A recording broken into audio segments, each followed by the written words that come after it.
Cerca de um terço de tudo o que o mundo transporta por mar passa por uma única faixa do oceano, bem aqui. Trilhões de dólares em mercadorias circulam anualmente em navios-tanque, porta-contêineres com eletrônicos, peças de carro, móveis e mais. Se você comprou algo hoje que foi feito na Ásia, como provavelmente fez, há uma boa chance de que tenha passado por essas águas. O Mar do Sul da China não é um oceano grande, tem cerca de 3,5 milhões de quilômetros quadrados, cercado pela China ao norte, Vietnã a oeste, Filipinas a leste e Malásia e Brunei ao sul. E espalhadas pelo meio dele estão as ilhas Spratly. São cerca de 100 pequenos pontos de recife, rocha e areia, a maioria deles mal visível acima da linha d'água na maré alta. Em 6 décadas, 6 governos reivindicaram partes sobrepostas do arquipélago. China, Filipinas, Vietnã, Malásia, Brunei, Taiwan, todos insistem que esses recifes e bancos de areia lhes pertencem, todos construindo pequenos postos avançados, fincando bandeiras e, ocasionalmente, colidindo com os barcos uns dos outros. Mas então, por volta de 2013, a China decidiu resolver as discussões com um pouco de concreto. Nos 3 anos seguintes, frotas de enormes navios de dragagem desceram sobre 7 recifes nas ilhas Spratly. Eles sugaram areia e coral do fundo do mar, bombearam nos recifes e seguiram até que terra firme surgisse das ondas.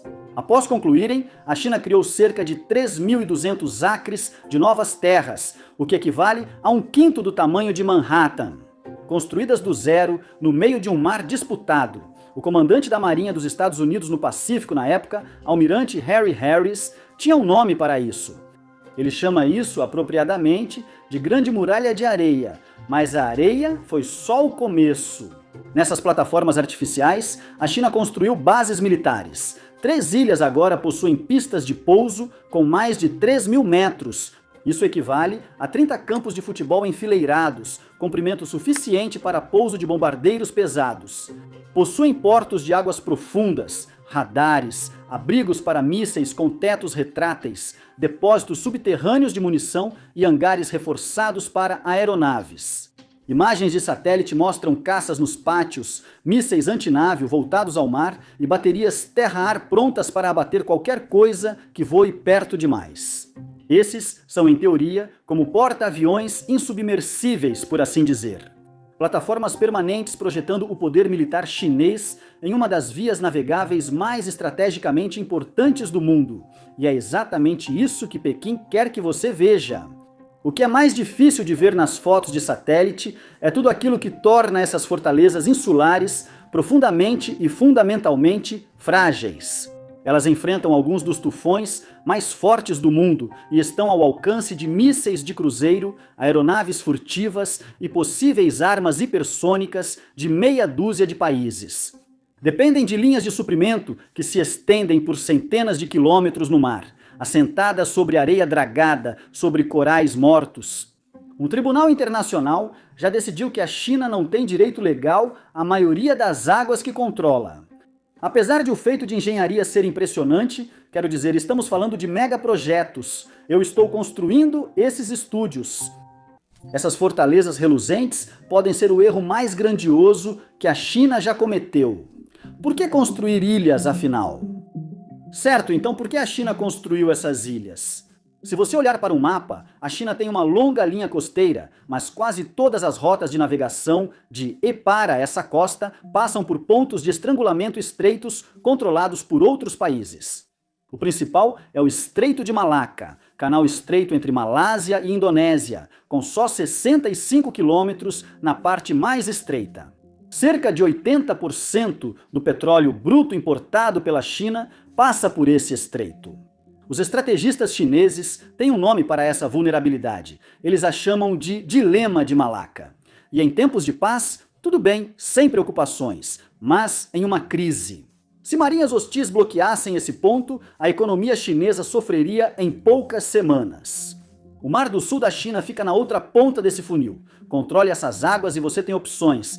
Perca o controle delas e estará à mercê de outra pessoa. Agora, a China reivindica a maior parte do Mar do Sul da China há décadas. Desde 1947, Os mapas chineses mostram um limite em forma de U, chamado de linha dos 9 traços, que desce do continente e faz uma curva para englobar cerca de 90% do mar.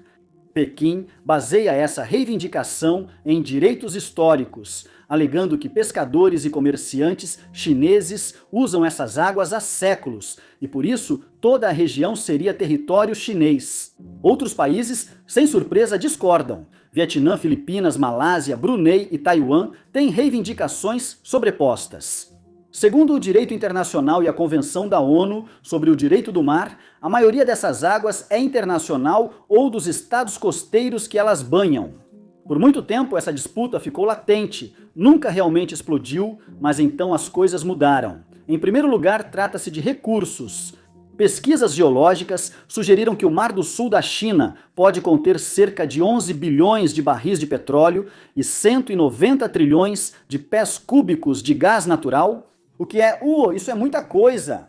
Os campos de pesca já valiam bilhões anualmente, mas de repente esses recifes espalhados passaram a ter uma importância econômica muito grande, e não apenas simbólica.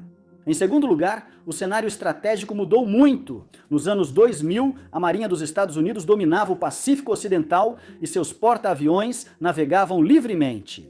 Para a China em ascensão, com a ambição de ser potência marítima, isso era inaceitável.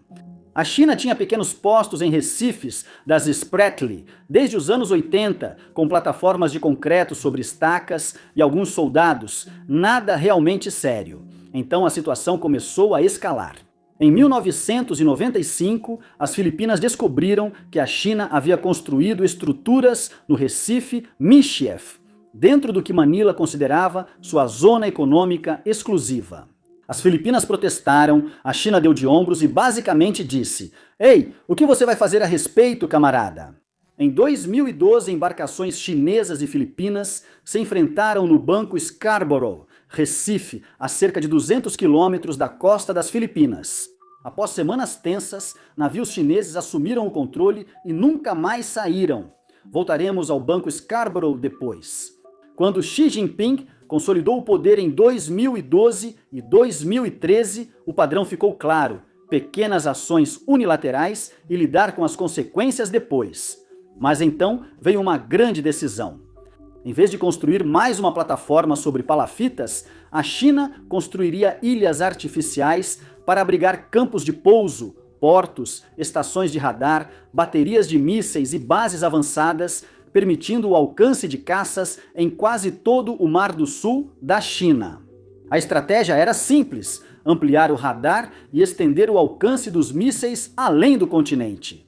Criar zonas sobrepostas onde navios e aeronaves inimigos enfrentam ameaças vindas de várias direções. Os planejadores militares chamam isso de anti-acesso e negação de área, tornando tão caro para um adversário operar na sua região que ele pensa 2 vezes antes de aparecer. No papel, a bolha parece ótima, é realmente impressionante, no papel, a engenharia da Grande Muralha de Areia. Então, construir uma ilha do zero no meio do oceano exige 3 coisas: um ponto de partida, muita areia e uma frota industrial capaz de mover essa areia em uma escala quase absurda. E bem, boas notícias para a China. Se alguém vai conseguir fazer isso, é a China. Eles tinham todo esse equipamento. Os pontos de partida eram os recifes de coral. A maioria das 7 formações nas Spratly escolhidas pela China eram elevações de maré baixa, visíveis só na maré baixa e submersas na maré alta. Algumas já tinham pequenas plataformas de concreto, outras eram apenas formas submersas visíveis do ar. A areia vinha do fundo do mar ao redor desses recifes. E a frota? Bem, vamos falar sobre a frota, certo? A China enviou algumas das maiores dragas de sucção com cortador já construídas. O Tianjingao, por exemplo, tem 127 metros de comprimento, com uma capacidade de dragagem de cerca de 4.500 metros cúbicos por hora. Esses navios são basicamente enormes aspiradores de pó. Uma cabeça cortadora rotativa na ponta de uma longa lança mastiga o fundo do mar, quebrando areia, sedimentos e corais. Bombas potentes sugam a lama e a lançam por tubos até o recife-alvo. O processo funciona 24 horas por dia e lentamente uma ilha emerge das ondas. De dezembro de 2013 a outubro de 2015, dragas chinesas criaram cerca de 3.200 acres de novas terras em 7 recifes. Isso equivale a cerca de 13 quilômetros quadrados, areia e coral triturados suficientes para encher dezenas de milhares de piscinas olímpicas. Só o Recife Subi ganhou cerca de 4 milhões de metros quadrados de terra. O Recife Mischief, quando você inclui as modificações em sua lagoa, agora cobre mais de 20 quilômetros quadrados de leito marinho alterado. Após a areia assentar, equipes de construção vieram, tratores nivelaram plataformas, engenheiros lançaram fundações de concreto e ergueram barreiras e muros para impedir que o oceano retomasse o que foi construído. E então, a infraestrutura de verdade chegou. Pegue o Recife Fiery Cross como exemplo. Imagens de satélite mostram uma pista de pouso de 3 quilômetros de comprimento. Há um grande porto escavado no Recife, profundo o suficiente para navios de guerra e abastecimento, e pontilhando o perímetro, analistas identificam essas estruturas como posições defensivas, locais para canhões antiaéreos e mísseis de curto alcance. O Recife Sub e o Recife Mischief seguem praticamente o mesmo modelo.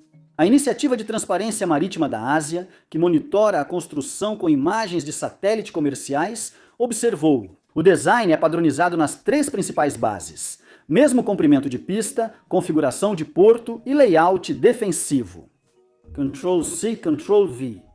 O que é mais difícil de ver de cima é o que está embaixo.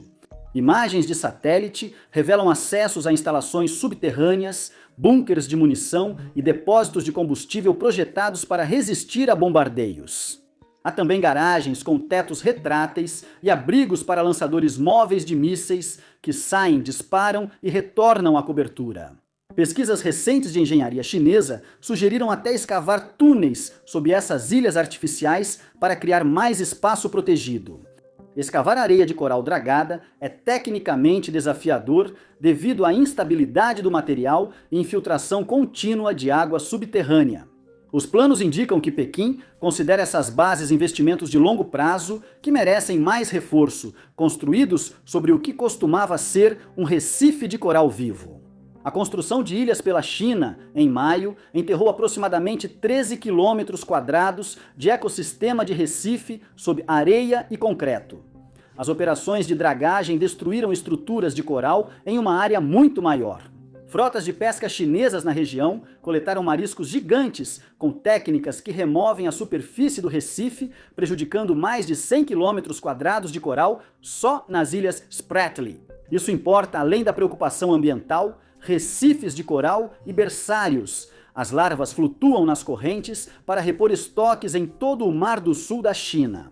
Comunidades costeiras no Vietnã, nas Filipinas, na Malásia e na Indonésia dependem desses peixes para alimentação e renda.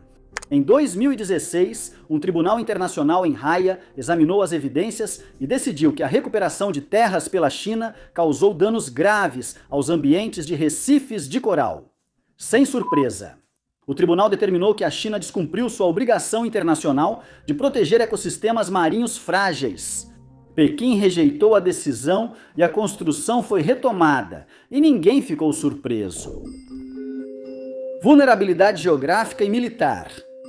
Agora, aqui está a questão sobre um porta-aviões essencialmente inafundável. Ele não pode se mover. As ilhas artificiais da China foram assim descritas na retórica oficial e em comentários elogiosos. Plataformas fixas que projetam poder aéreo sem nunca precisar retornar ao porto, mas isso também é um problema. Um porta-aviões real, ao detectar uma salva de mísseis, pode virar, acelerar, lançar contramedidas ou mudar de curso, de forma imprevisível, enquanto escoltas interceptam ameaças. Um porta-aviões Nimitz pode superar 30 nós, cerca de 55 km por hora. E o oceano bem grande, o Recife Fiery Cross, não faz nenhum nó. Toda a força militar na Terra com acesso ao Google Maps sabe exatamente onde ele está, o que tem lá e como chegar até lá. E muitas armas poderiam alcançá-lo. Na verdade, os Estados Unidos mantêm forças substanciais no Pacífico Ocidental.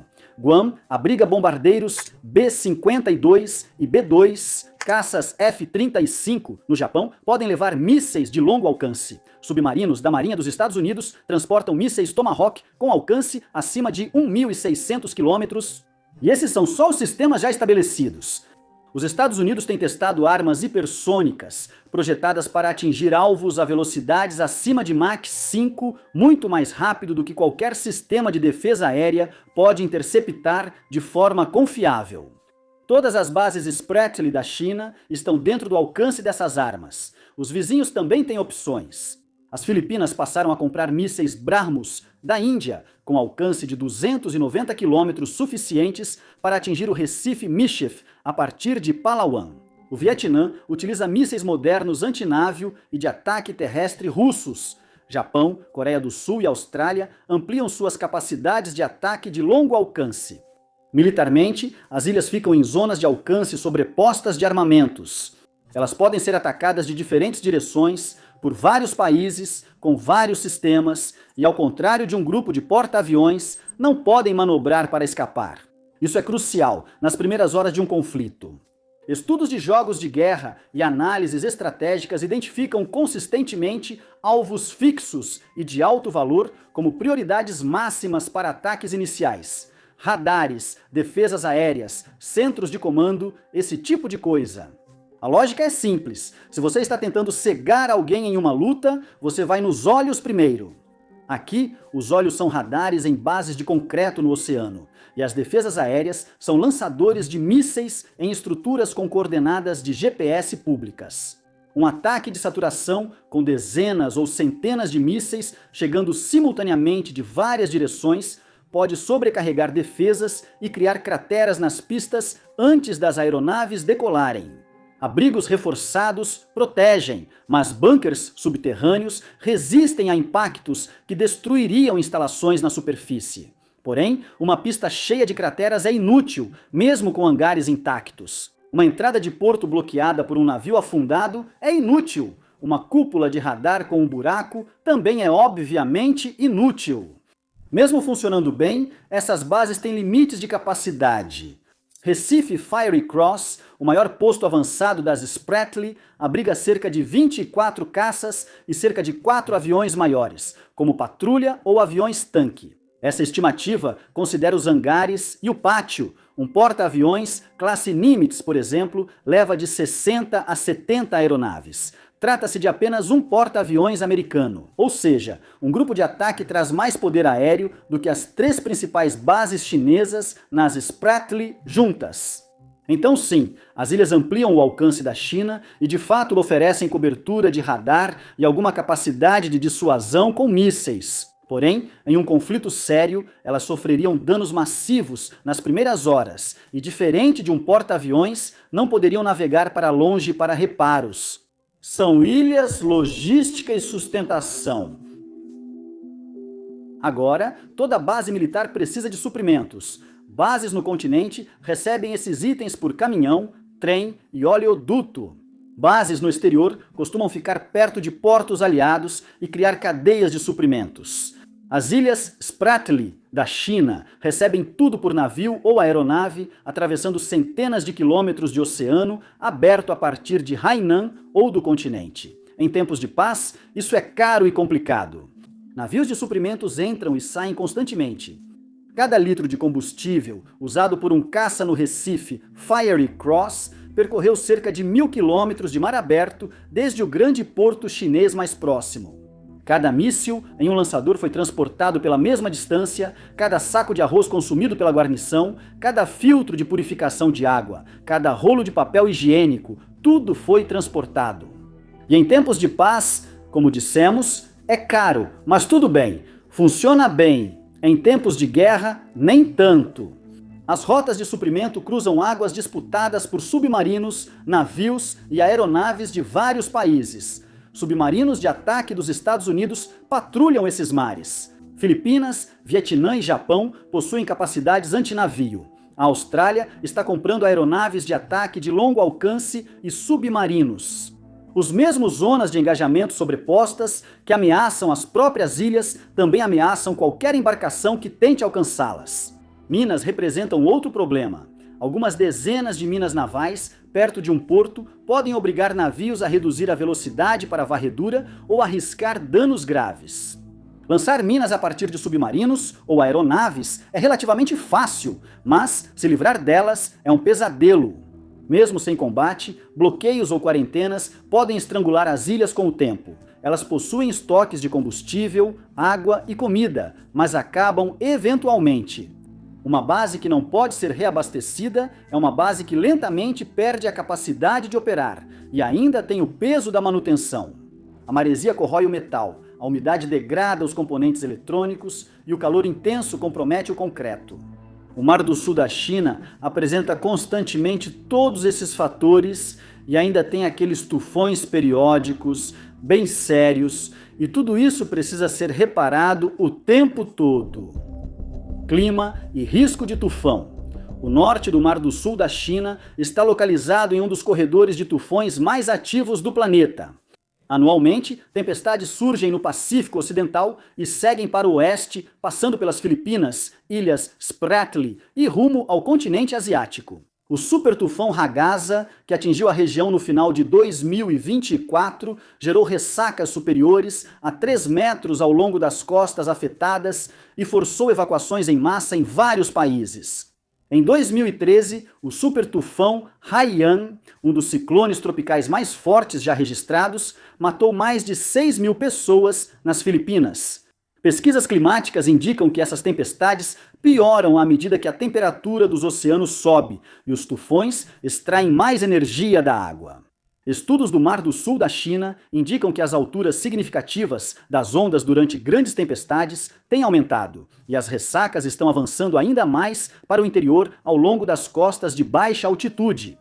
Agora, é claro, imagine o que está no caminho dessas tempestades. As bases Spratly da China ficam apenas alguns metros acima do nível do mar. Elas são construídas sobre areia dragada e coral triturado, que se compactam e assentam com o tempo.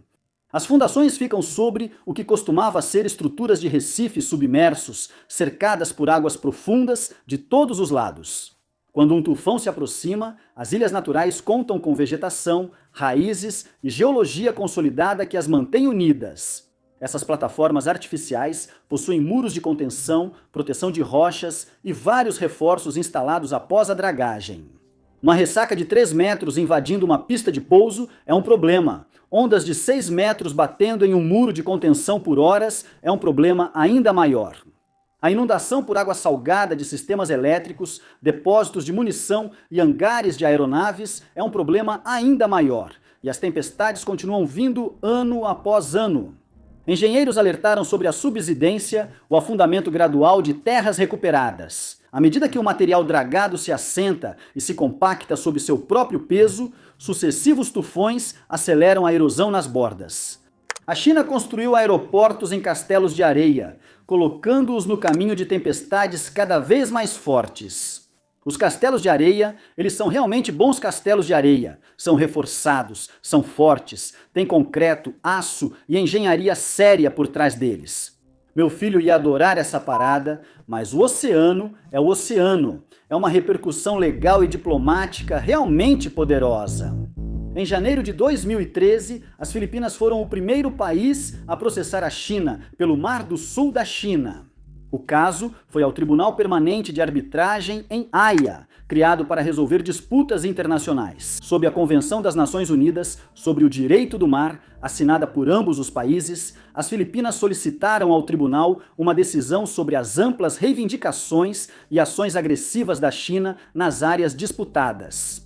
A China se recusou a participar, declarando que o tribunal não tinha jurisdição e boicotou todo o processo. O tribunal prosseguiu sem eles. Em julho de 2016, o tribunal deu uma das decisões mais importantes do direito marítimo internacional. O tribunal foi categórico sobre a linha de 9 traços e as reivindicações históricas da China.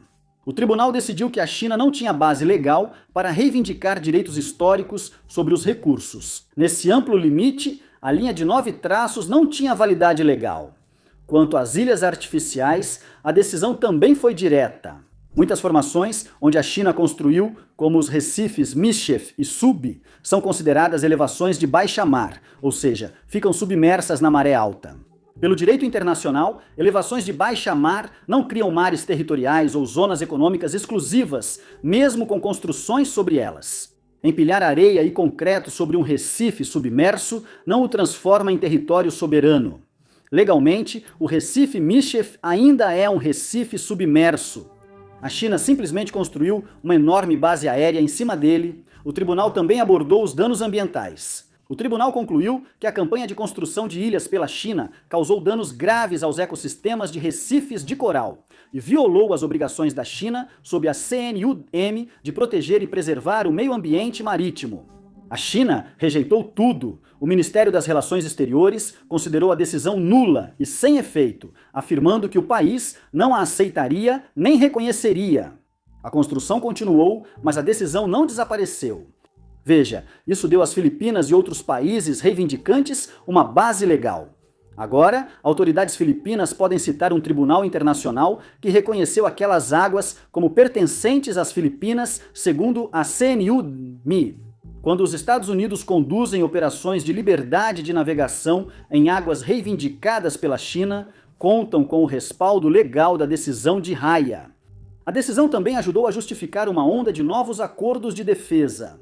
Estados Unidos e Filipinas ampliaram acordos de defesa, permitindo acesso americano a mais bases perto do Mar do Sul da China. AUKUS, a parceria de segurança entre Austrália, Reino Unido e Estados Unidos, tem como objetivo explícito fortalecer a dissuasão no Indo-Pacífico. A China aumentou os gastos com defesa e afrouxou restrições antigas à cooperação militar. Tudo isso cita, direta ou indiretamente, o comportamento da China no Mar do Sul da China. E é aqui que surge outra consequência não intencional. Outros países copiaram a estratégia. O Vietnã expande silenciosa e rapidamente suas ilhas artificiais nas ilhas Spratly. A Iniciativa de Transparência Marítima da Ásia relatou em 2024 que o Vietnã adicionou mais de 690 acres de novas terras às áreas que ocupa. Em breve poderá igualar ou superar a área total de terras recuperadas pela China no arquipélago. As ilhas do Vietnã agora têm pistas ampliadas, novos hangares, radar e posições defensivas. Taiwan ampliou instalações em Itu-Aba. Malásia e Filipinas reforçaram seus postos avançados. As ilhas Spratly estão ficando bastante lotadas, com ilhas artificiais fortificadas construídas por vários países, todas vulneráveis às mesmas tempestades e mísseis, todas situadas em águas com reivindicações sobrepostas, aumentando o risco de escalada. Em 17 de junho de 2024, um navio da Guarda Costeira chinesa colidiu com um barco da Marinha Filipina perto do banco de Second Thomas. Vídeos mostraram a colisão, o impacto entre os cascos e o caos enquanto tripulantes corriam. Um marinheiro filipino perdeu um polegar. Meses antes, navios da Guarda Costeira chinesa usaram canhões de água contra uma missão filipina de reabastecimento na mesma área, com jatos de alta pressão que podiam ferir a tripulação e danificar equipamentos. Um laser militar foi apontado para um navio da Guarda Costeira das Filipinas, cegando temporariamente parte da tripulação. Esses confrontos são frequentes. As ilhas não oficiais, é claro, estão no centro de toda essa tensão. Cada base representa um enorme investimento de dinheiro, prestígio e capital político. A China não pode abandoná-las sem parecer fraca, e as Filipinas não podem deixar de reabastecer seus postos avançados, como o enferrujado Sierra Madre no Recife Second Thomas. Sem ceder à dominância chinesa, o Vietnã também não pode ignorar as invasões próximas às áreas que reivindica. Mas há um problema mais profundo aqui, que os estrategistas militares chamam de instabilidade de crise. Ativos militares fixos e de alto valor criam pressão para agir cedo em um conflito. Se você possui radares caros, aeronaves e baterias de mísseis em plataformas fixas e expostas, enfrenta uma escolha desconfortável. Com tensões altas, use-os logo para não serem destruídos. Para a China, isso significa pressão para lançar aviões e mísseis antes que um ataque preventivo destrua pistas e lançadores. Para Estados Unidos e aliados, isso significa pressão para atacar essas ilhas primeiro e neutralizar a ameaça antes que seja usada. Ambos os lados sabem que, em uma crise, o lado que esperar pode perder seus ativos mais valiosos, enquanto o lado que agir primeiro pode desencadear o conflito. Exatamente a guerra que todos queriam evitar. E você provavelmente percebe o problema. O historiador Alfred McCoy descreveu as bases insulares da China como círculos de aço e castelos de vaidade. Impressionantes à primeira vista, mas estrategicamente contraproducentes, mais propensas a arrastar potências para conflitos do que a impedir um conflito. As ilhas deveriam projetar estabilidade e controle. Em vez disso, criaram uma região onde embarcações armadas se enfrentam quase diariamente, onde uma colisão ou um sinal mal interpretado pode desencadear algo muito maior com potencial para um desastre humanitário. Certo? O Recife Fiery Cross tem tanques de armazenamento de combustível, bunkers de munição, grandes hangares de aeronaves cheios de combustível de aviação e munições. Mischief e Sub, eles têm o mesmo. Você lembra do copiar e colar em tempos de paz? Tudo bem? Riscos controláveis. Mas em guerra podem virar desastre ambiental. Um míssil de cruzeiro atinge um depósito de combustível, formando uma bola de fogo, uma nuvem de hidrocarbonetos em chamas e uma mancha do que não queima se espalha na água. Ataques de precisão a bunkers de munição espalhariam munição não detonada e resíduos químicos pelo Recife e Lagoa. Instalações de radar, geradores e veículos contêm óleos, lubrificantes e materiais tóxicos que contaminariam o ambiente marítimo. Os recifes sob essas ilhas já estão muito estressados, e isso tornaria tudo ainda pior. E ainda tem o lado humanitário, as pessoas que vivem nas próprias ilhas. Centenas de militares estão estacionados em cada uma das principais bases. Algumas instalações têm trabalhadores civis, equipes de construção, técnicos e apoio. Embora os números exatos sejam incertos, estima-se que as guarnições nas 3 grandes ilhas alcancem centenas de pessoas cada uma. Essas pessoas vivem em plataformas de concreto isoladas, no meio de um mar disputado. Eles suportam o calor tropical, a umidade e a constante corrosão do sal, que parece consumir tudo ao redor. Em um conflito, as opções de evacuação são limitadas. Aeronaves teriam que cruzar espaço aéreo disputado e navios precisariam navegar em águas cheias de submarinos e mísseis antinavio. As linhas de suprimento, que já enfrentam dificuldades para trazer arroz e combustível em tempos de paz, seriam quase intransponíveis sob fogo inimigo. Agora, vamos analisar alguns cenários. O primeiro cenário seria o aperto gradual. As tensões entre a China e as Filipinas continuam a aumentar. Mais colisões perto do banco de Second Thomas e incidentes com canhões de água. Um marinheiro filipino pode morrer em confronto. Acidente ou não, isso não importa. Politicamente, Manila exige ação. Washington reafirma seus compromissos do tratado e a situação sai do controle. Destroyers dos Estados Unidos intensificam patrulhas de liberdade de navegação. Navios australianos e japoneses participam dos exercícios, enquanto a Guarda Costeira das Filipinas monitora missões de abastecimento chinesas.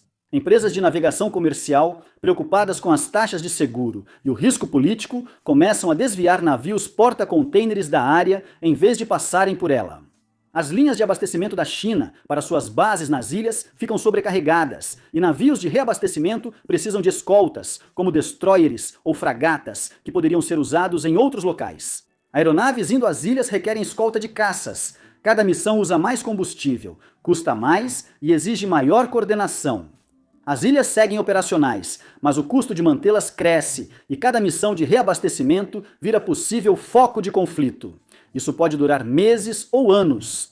As ilhas lentamente se transformam de ativos estratégicos em passivos, fortalezas que exigem recursos constantes para serem mantidas, mas que não podem ser abandonadas sem perder prestígio.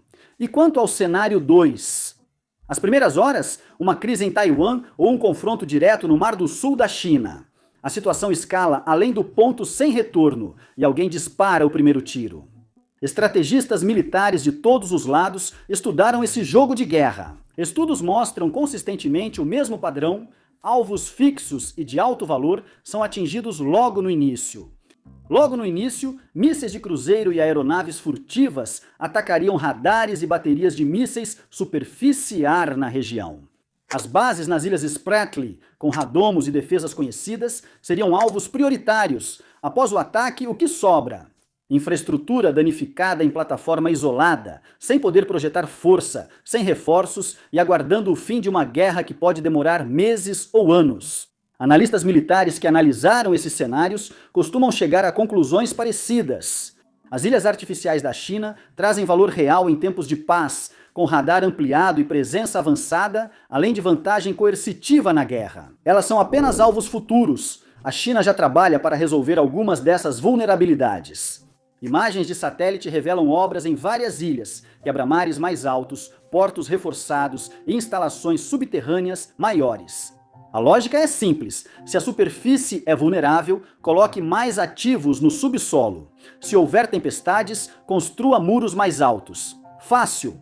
Pesquisadores chineses sugeriram instalar usinas nucleares flutuantes perto das ilhas. Essas usinas forneceriam eletricidade confiável, sem depender de remessas de combustível, viabilizando instalações sofisticadas, dessalinização e operações prolongadas. Os planos permanecem como propostas por enquanto, mas sinalizam como Pequim vê essas bases como ativos estratégicos de longo prazo, que valem investimentos adicionais significativos. Entre 2013 e 2016, a China transformou 7 recifes submersos em uma rede de bases militares que se estende pelo Mar do Sul da China. Dragas gigantes bombeavam milhões de metros cúbicos de areia e coral sobre formações que mal surgiam na superfície na maré baixa. Equipes construíram pistas, despejaram concreto, instalaram radares, baterias de mísseis e hangares para aeronaves. Como feito de engenharia, logística e vontade política, a Grande Muralha de Areia é realmente impressionante. Nenhum país jamais construiu algo parecido. Mas essas mesmas qualidades também definem as vulnerabilidades do projeto. As bases são imóveis, ficam em coordenadas fixas que todo adversário em potencial conhece. Atualmente, os 7 recifes, agora fortalezas, permanecem em um mar disputado, aguardando as tempestades naturais e políticas que a próxima década trará. Tudo o que podemos fazer é esperar para ver. Obrigado por assistir.